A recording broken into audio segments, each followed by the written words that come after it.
So, second video of Sunday. We've opened up the second window now, and as you can see, we've got definite evidence of water ingress.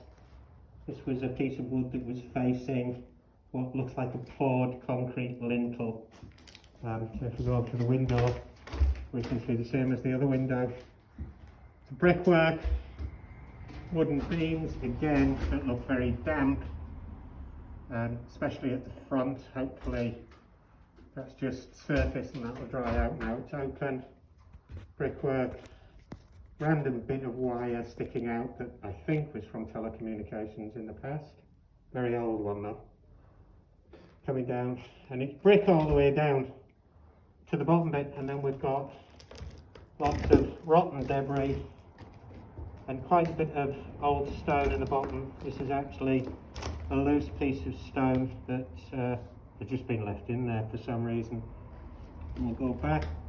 As I say, this is the window or the area that we found that had most damp, and as you can see, we're going to have to do something about the hole in the wall, because obviously we are going to get water in there until we can get something done to resolve that problem.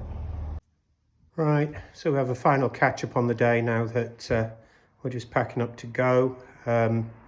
We've got both windows exposed pretty much completely. This is the first of them, which is the left-hand window as you're looking out of the shop, and as we can see, we've got red brick around the edges, which tends to imply that this was done at a later date from the original stone building. And we've got what we've got used to above the windows now are very large wooden beams. What I thought were possibly letters up at the top turn out not to be. They are more likely just scratch marks in the wood, possibly from when people have been jammying stuff off. But as we can see, the front beam is really quite damp, so hopefully this will start drying off anyway. And we can see the red brick coming down 3/4 of the way and then ending up with stone again down at the bottom.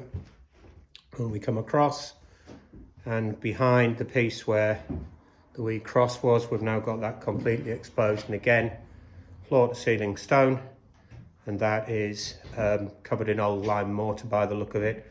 But what we can just see here peeking on the corner there is it looks like more red brick, which tends to again imply that the original doorway's been altered at some point.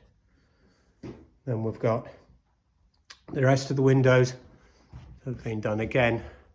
Water ingress along the top there. This window frame is really quite rotten. There's fairly significant gaps around it. The blue bags at the bottom here are to stop daylight and the outside coming in. And then inside here we've got quite a bit of rotten red brick and then all sorts of junk. But we've even got a couple of big stones that have obviously been part of the removal process. And at the bottom here there's a concrete lintel which is all the way across, and that's forming the lintel outside as well.